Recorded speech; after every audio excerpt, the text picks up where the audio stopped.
सालोकिमालोकिशम्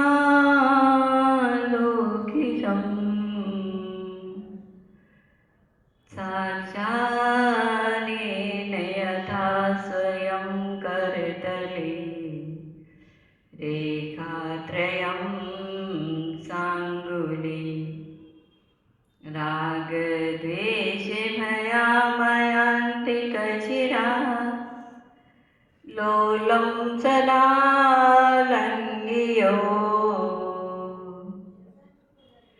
नादं यापदलङ्घनाय समय देवो मया वन्द्यते देवो मया वन्द्यते मिथ्याज्ञानतमोव्रते लौकिक ज्योतिरमित गमे योगी सांगोपांगमजेयम्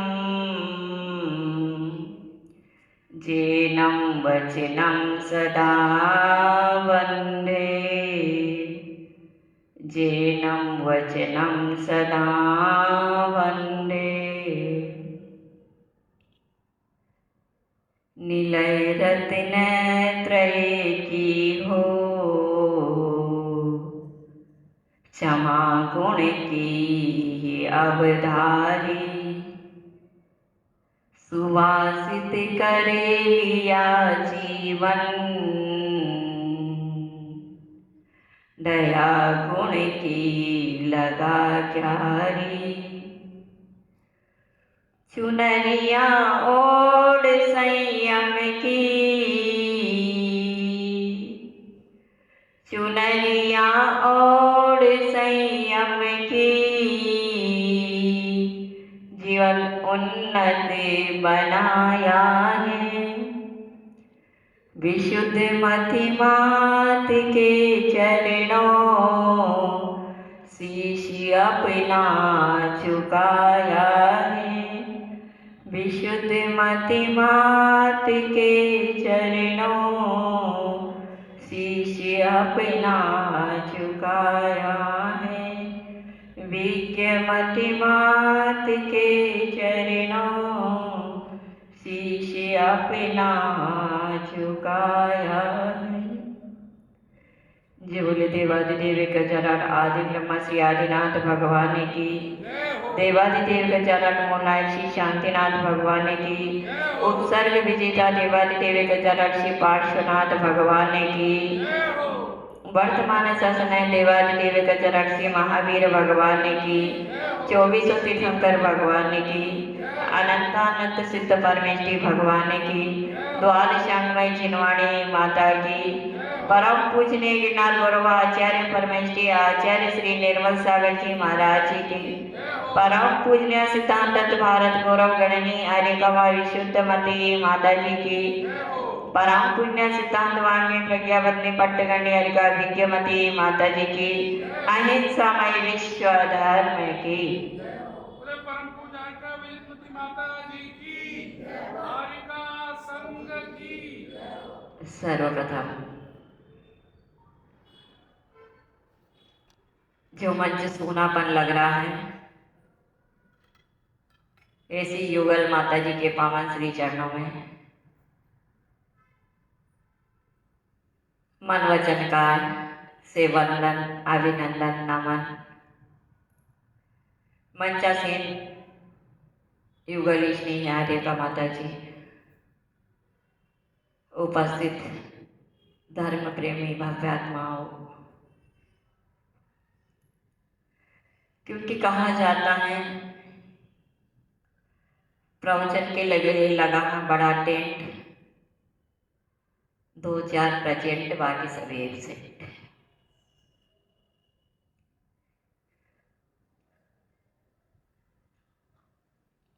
प्रवचन के लिए बनाया बड़ा हॉल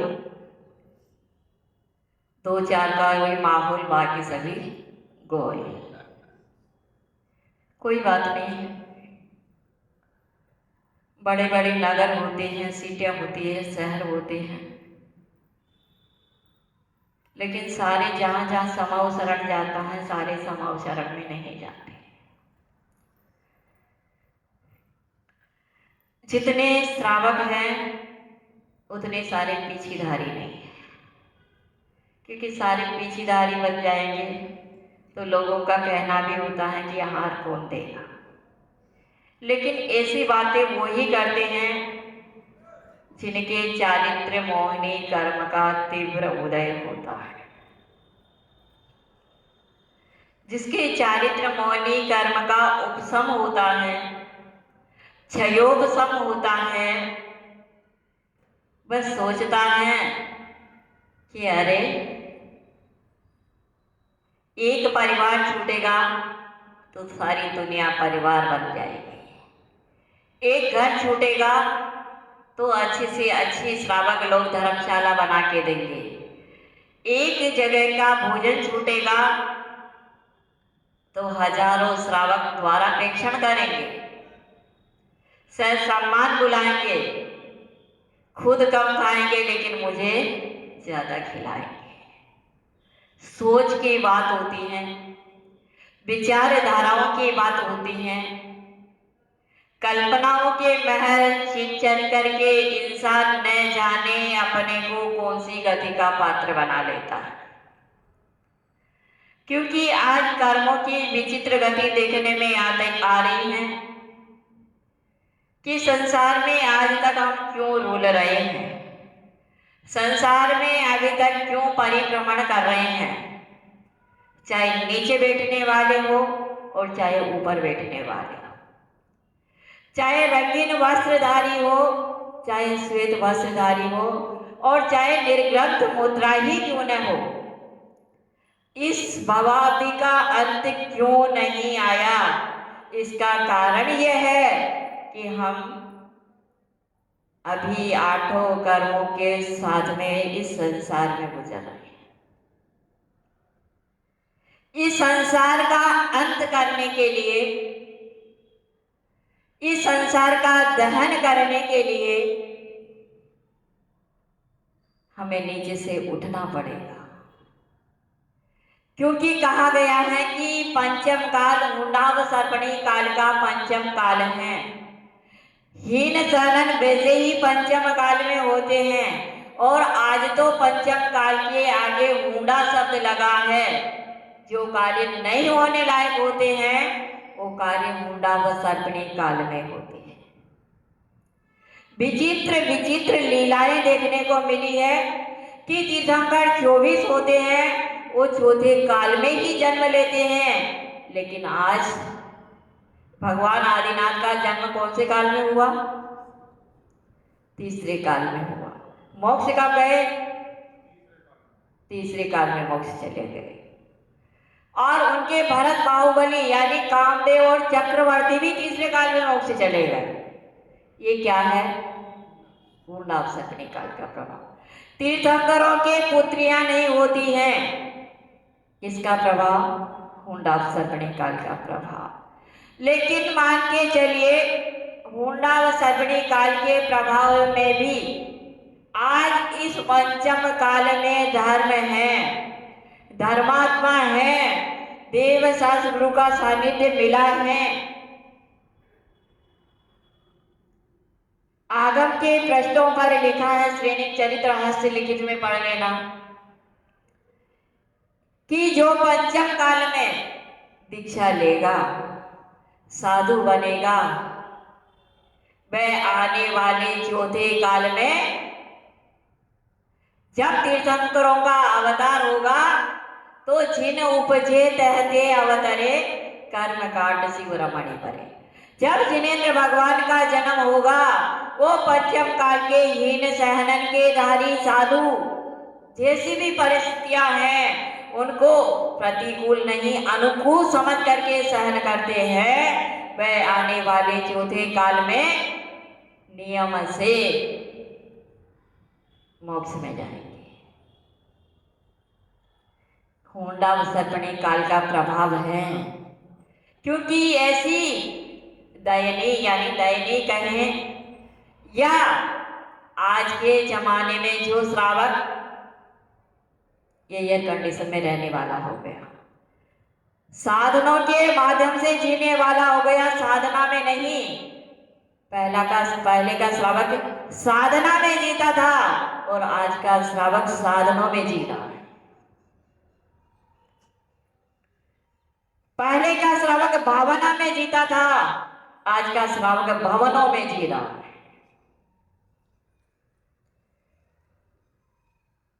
इसीलिए तो आज ये कर्म की विचित्रता देखने को मिल रही है, क्योंकि कर्म आगे से आगे क्यों आ रहा है।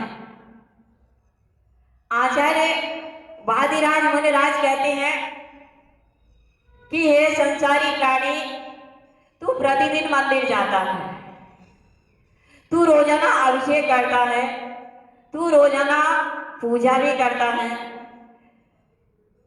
साधुओं के वचनों को भी सुनता है, प्रवचनों को भी सुनता है, फिर क्यों अंतरंग में वो झंकार नहीं जग पा रही जो हमें कल्याण के मार्ग पर ले जा सके। उन्होंने कहा है कि जो भगवान की भक्ति, जो भगवान की स्तुति, जो भगवान के नाम का मंत्र श्रद्धा से जपता है, आस्था से जपता है, विश्वास के साथ जपता है, तो जो नीचे गहरी बामी में बैठे हुए सर्प बाहर निकल करके आ जाते हैं। क्या? जो नीचे गहरे बामी में सर्प बैठे हुए हैं, उन मंत्रों के माध्यम से वह सर्प बामी से निकल करके आ जाते हैं। तो हे श्रद्धालु प्राणी, तू क्या भगवान की भक्ति मन से, वचन से, काय से करेगा तो क्या तेरे पापों का सर्प बाहर नहीं आएंगे? क्या तेरे कर्मों के सर्प बाहर नहीं निकलेंगे? क्या तेरे रोगों का विनाश नहीं होगा? निश्चित होगा, निश्चित होगा, लेकिन रखनी पड़ेगी आस्था, रखनी पड़ेगी श्रद्धा। जब तक श्रद्धा अंतरंग में नहीं होगी, किताबों के पृष्ठों को पलटना, एक थाली का द्रव्य दूसरी थाली में चढ़ाना कोई कार्यकारी नहीं होता। कार्यकारी जब ही होगा, आचार्य मानतुंग स्वामी ने कहा, त्वत्संसर्गेण भव संतति सन्निबाधम्। सबको याद है? पापम क्षणातिशय आक्रांते लोके मलिनीलमशेषे मासु सूर्यांशु भिन्नमिव शार्वरमण्डकारम्। माता जी हमें याद है, हम रोजाना पढ़ लेते हैं। तो भक्तामर का 7वां श्लोक पढ़ते हैं। भक्तामर तो लगभग सभी महिलाएं नहीं पढ़ती होंगी, पढ़ते हैं, पढ़ डालते हैं, लेकिन क्या इसके भावार्थ को, इसके शब्दार्थ को, किसी के अर्थ को समझा है क्या? क्या कह रहे आचार्य मानतुंग स्वामी? भगवान आदिनाथ, आप मोक्ष में चले गए हो, आप संसारातीत हो गए हो, आप अष्ट कर्मों से रहित हो गए हो। हम संसारी प्राणी हैं, आज कर्मों के बंधन में बंधे हुए हैं, लोह की जंजीरों के बीच पड़े हुए हैं, 48 तालों में बंद है। लेकिन भगवान निश्चित हैं, सूरज दूर आकाश में उदित होता है, लेकिन उसका प्रकाश धरती पर फैले जाता है, पूरे कोने कोने को प्रकाशित कर देता है। भगवान, मैं भी आज तालों के अंदर बंद हूँ, 48 ताले मेरे ऊपर लगे हुए हैं, जंजीरों से बंधा हुआ हूँ, लेकिन ये शरीर जंजीरों से बंधा हुआ है, मेरा आत्मा जंजीर से बंधा हुआ नहीं है। बंधा ये शरीर तो एक दिन नाशवान होने वाला है, ये शरीर तो एक दिन मिटने वाला है, लेकिन मेरी आत्मा अनंत अनंत सूर्यों के प्रकाश को भी तिरोभूत करने वाला है। इसलिए भगवान आदिनाथ रात्रि का अंधकार घनघोर काली घटा को लेकर के आता है। लेकिन जैसे सूरज प्राची दिशा में पूर्ण रूप से आ भी नहीं पाता है, लेकिन उसकी किरणों के माध्यम से ही ये सारा संसार आलोकित हो जाता है, प्रकाशित हो जाता है। इसी प्रकार ये भगवान तव संस्तवेन भव संतति सन्निबद्धम, सन्निबद्धम अनादि काल से कर्मों का जो बंध संतति क्रम से चला आया है, एक के बाद एक के बाद एक के बाद एक मिटाते हैं, अनेक विपदाएं आ जाती हैं। एक से छुटकारा नहीं मिल पाता है और अनेकों प्रचुर यातनाएं आकर के घेर लेती है। तो ऐसी विपदाएं भी भगवान आपके संसमन से पापम क्षणात, ऐसे भयंकर निदति निकाचित जैसे कर्म भी जो बिना फल दिए छूटने वाले नहीं है।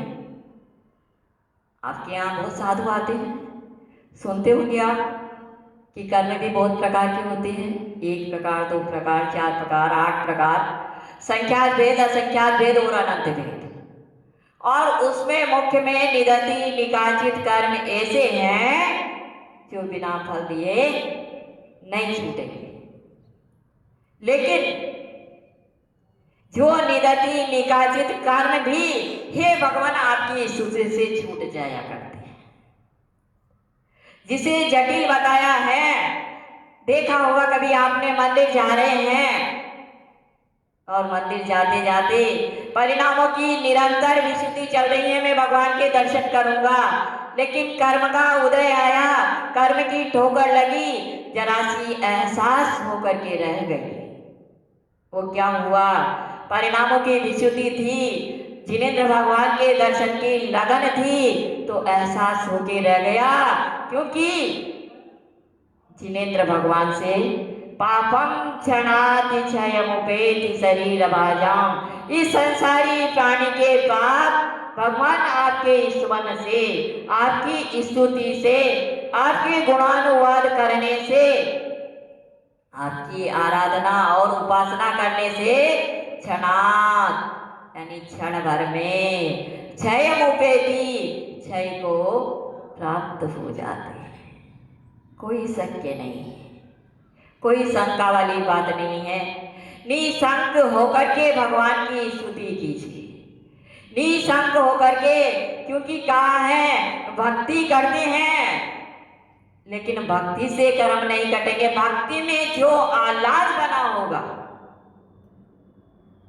पढ़ लिया जाकर के, दर्शनम देवदेव से दर्शनम पापनाशनम, दर्शनम स्वर्ग सोपानम, दर्शनम मोक्ष साधनम, लेकिन नहीं, उसी शब्द को, उसी पद्य को जब पढ़ेंगे, मन में आह्लाद चल रहा है, वो आह्लाद बना निदति निकाचित कर्म को काटने वाला है। शब्दों का पढ़ा हुआ, शब्दों का रटा हुआ तोता भी रट लेता है, पक्षी भी अपनी भाषा में बोल लेते हैं, जानवर भी अपनी भाषा में बोल लेते हैं, लेकिन बोलने से कर्म कटेंगे, कम कटेंगे।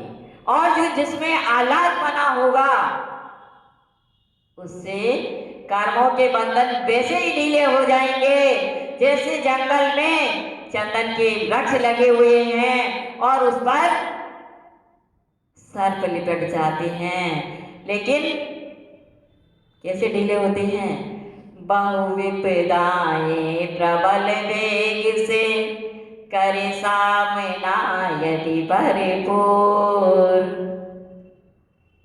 हे भगवान, ऐसी अनेक प्रकार की विपदाएं एक साथ होकर के जिसके ऊपर प्रहार करती हैं, लेकिन जो आपका भक्त है, जो आपके चरणों का अनुरागी है, वह विपदाओं से नहीं घबराता है। वो तो विपदाओं को अपने आप अपने ऊपर लेना चाहता है। क्यों लेना चाहता है? आज मेरे सामर्थ्य हैं, ये जितनी विपदाएं आके मुझे घेर ले और विपदाएं मुझे घेरे और मैं आपके चरणों में समर्पित हो जाऊं, तो चंदन वृक्ष के पास जो उनकी जड़ों में उनके पेड़ों पे लिपटे हुए सर्प वह मयूर के आगे ही एकदम ढीले पड़ जाते हैं, और ढीले ही नहीं पड़ते, छोड़ करके चले जाते हैं। उसी प्रकार जब आपके चरणों का अनुरागी बना रहूंगा, आपके चरणों का सेवक बना रहूंगा, तो ये कर्म मुझे झकझोरने वाले नहीं हैं। लेकिन भगवान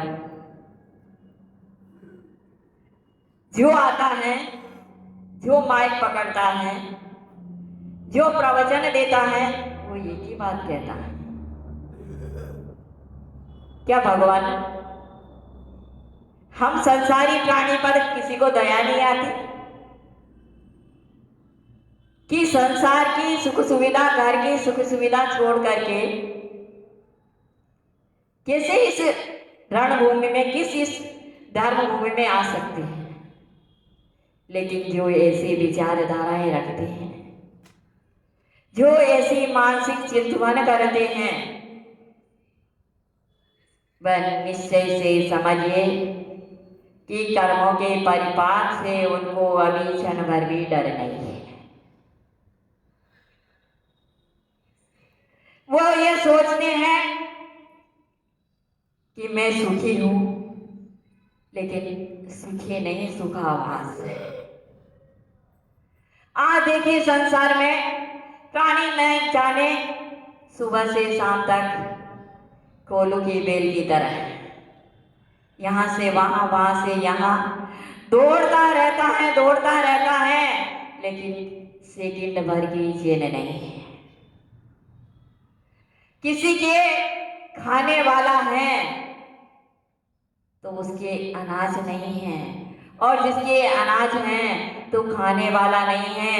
किसी के घर में किलकारी है तो उस किलकारी को सुनने वाला नहीं है, और किसी के घर में सुनने वाला है तो उसके घर में किलकारी नहीं है। इसीलिए तो कहा गया है,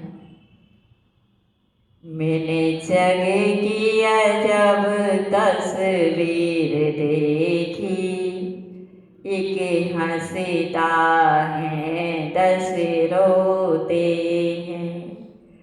मैंने जग की अजब तस्वीर देखी, एक हंसता है 10 रोते हैं। 2-4 सुखी है लाखों में। गलत तो नहीं बोल रहे संचालक महोदय? 2-4 सुखी है लाखों में, आंसू है करोड़ों आंखों में। 2-4 सुखी है लाखों में, आंसू है करोड़ों आंखों में। कहीं महल तो कहीं कुटीर देखी, कहीं महल तो कहीं कुटीर देखी, एक हंसता है 10 रोते हैं। एक कहे मैं क्या खाऊं, ध्यान से सुनिए। एक कहे मैं क्या खाऊं, और एक कहे क्या क्या खाऊं। एक कहे मैं क्या खाऊं, और एक कहे क्या क्या खाऊं। कहीं भूखे तो कहीं पूरी खीर देखी, कहीं भूखे तो कहीं पूरी खीर देखी, एक हंसता है 10 रोते हैं।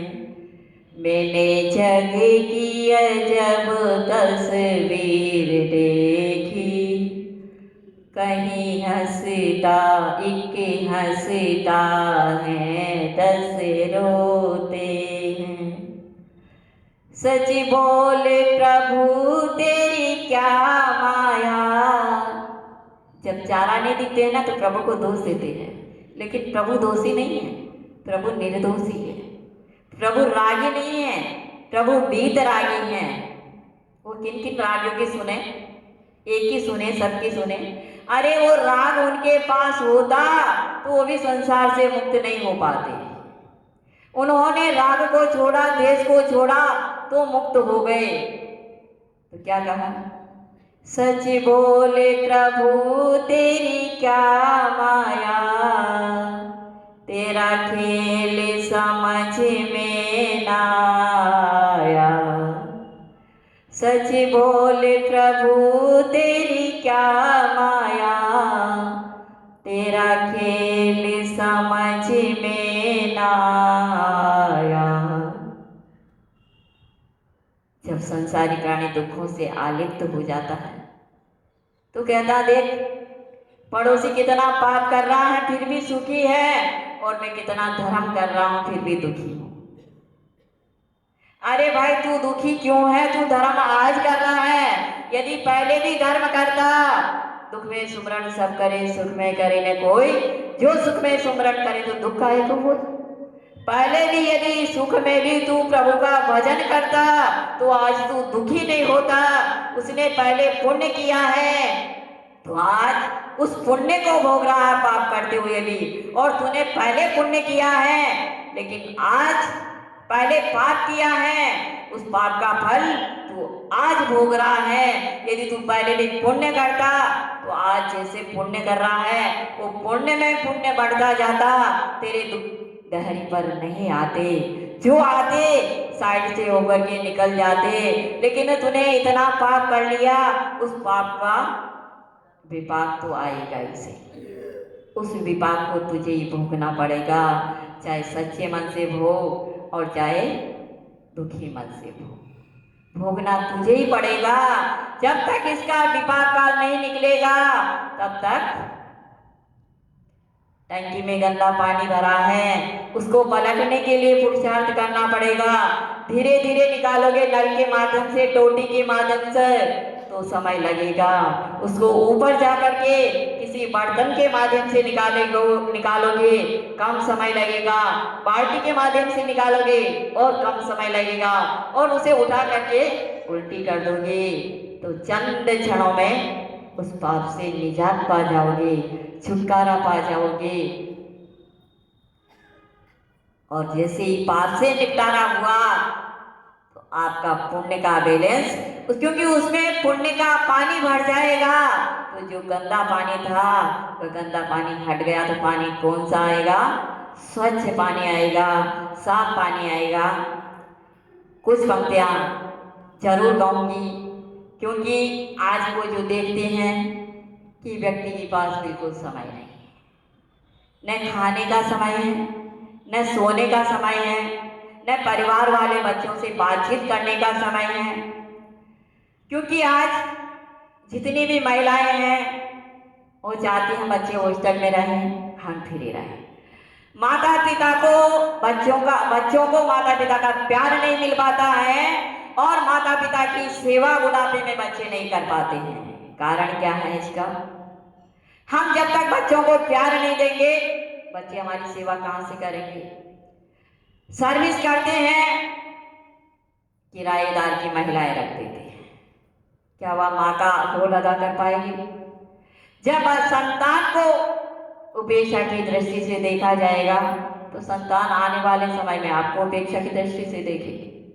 आज उसकी उंगली पकड़ करके मंदिर ले जाएंगे, तीर्थ यात्रा कराएंगे, तो वो अभी अंतिम समय में आपकी उंगली पकड़ करके आपको मां भगवान के दर्शन कराएंगे, साधुओं के दर्शन कराएंगे। तो आज की जो पाठशालाएं नई नई चल रही हैं, कौन सी पाठशाला? दैनिक नंदनी जीवन की पाठशाला, वो कैसी चल रही है? हर खुशी है लोगों के दामन में, पर एक हंसी के लिए वक्त नहीं है। हर खुशी है लोगों के दामन में, पर एक हंसी के लिए वक्त नहीं है। दिन रात दौड़ती दुनिया में जिंदगी के लिए वक्त नहीं है। दिन रात दौड़ती दुनिया में जिंदगी के लिए वक्त नहीं है। माँ की लोरी का एहसास तो है, माँ की लोरी का एहसास तो है, पर माँ को माँ कहने का वक्त नहीं। माँ की लोरी का एहसास तो है, लेकिन माँ को माँ कहने का वक्त नहीं है। सारे रिश्तों को तो हम मार चुके, सारे रिश्तों को तो हम मार चुके, अब उन्हें निपटाने का भी वक्त नहीं। सारे रिश्ते को तो हम मार चुके, लेकिन अब को उनको निपटाने का भी हमारे पास वक्त नहीं है। सारे नाम मोबाइल में हैं, सारी लिस्टें की लिस्ट पूरा भरा पड़ा ना मोबाइल, खाली हो तो शाम तक उसे मैसेज को डिलीट करना पड़ता, इतना भर जाता। सारे नाम मोबाइल में है, लेकिन दोस्ती के लिए वक्त नहीं। सारे नाम मोबाइल में है, लेकिन दोस्ती के लिए वक्त नहीं है। गैरों की क्या बात करें, गैरों की क्या बात करें, जब अपनों के लिए ही वक्त नहीं। आंखों में है नींद बड़ी, पर आंखों में है नींद बड़ी, पर सोने का भी वक्त नहीं। दिल है गमों से भरा हुआ, दिल है गमों से भरा हुआ, पर रोने का भी वक्त नहीं है, पर रोने का भी वक्त नहीं है। पैसों की दौड़ में ऐसे दौड़ेगी, पैसों की दौड़ में ऐसे दौड़ेगी, थकने का भी वक्त नहीं है। हाय पैसा भाई बड़ा न भैया सबसे बड़ा। तो पैसों की दौड़ में ऐसे दौड़े कि थकने का भी वक्त नहीं है। पराये एहसान की क्या कद्र करें, पराये एहसान की क्या कद्र करें, जब अपने सपनों के लिए भी वक्त नहीं। तू ही बताए जिंदगी, तू ही बताए जिंदगी, इस जिंदगी का क्या होगा। तू ही बताए जिंदगी, इस जिंदगी का क्या होगा, कि हर पल मरने वालों को, हर पल मरने वालों को जीने का भी वक्त नहीं है। हर पल मरने वालों को जीने का भी वक्त नहीं। आज जीवन की यही सारी शैली, जीवन का यही सिलसिला चल रहा है कि हर इंसान को देखो, हर पल हर क्षण व्यस्त मिलेगा।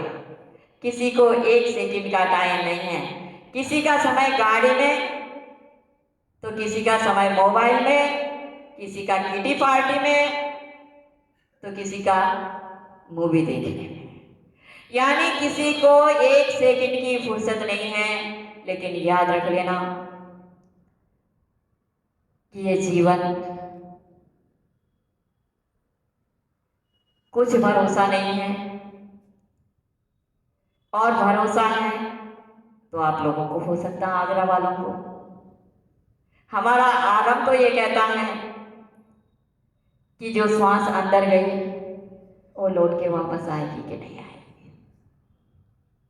कभी सुनते हैं, आज दीदियों के माध्यम से सुन रहे थे कि महिला संगीत में बालिका नृत्य कर रही है, और नीलांजना की भांति नीलांजना को लाया गया था। उसकी उम्र कम थी, सो धर्मेंद्र ने सोच लिया था कि इसकी आयु कम है, भगवान आदिनाथ को वैराग्य दिलाना है।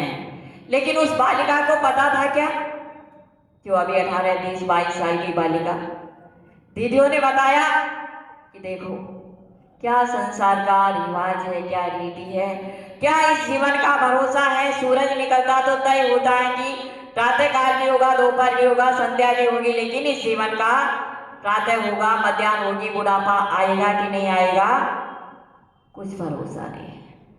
तो चलते श्वासों की दौड़ में अंत्येष्टि नहीं हो उससे पहले परमेष्टि का स्मरण कर लेना। अंत्येष्टि नहीं हो उससे पहले परमेष्टि का सुमरण कर लेना। इस जीवन का धुआं नहीं निकले उससे पहले प्रभु से दुआ कर लेना। कि जीवन का धुआं तो निकलेगा, एक दिन फूंक दिया जाएगा, जला दिया जाएगा, धुआं निकलेगा, लेकिन इस धुआं निकले उससे पहले प्रभु के चरणों में दुआ कर लेना कि मेरी समाधि मरण संतों के चरणों में हो।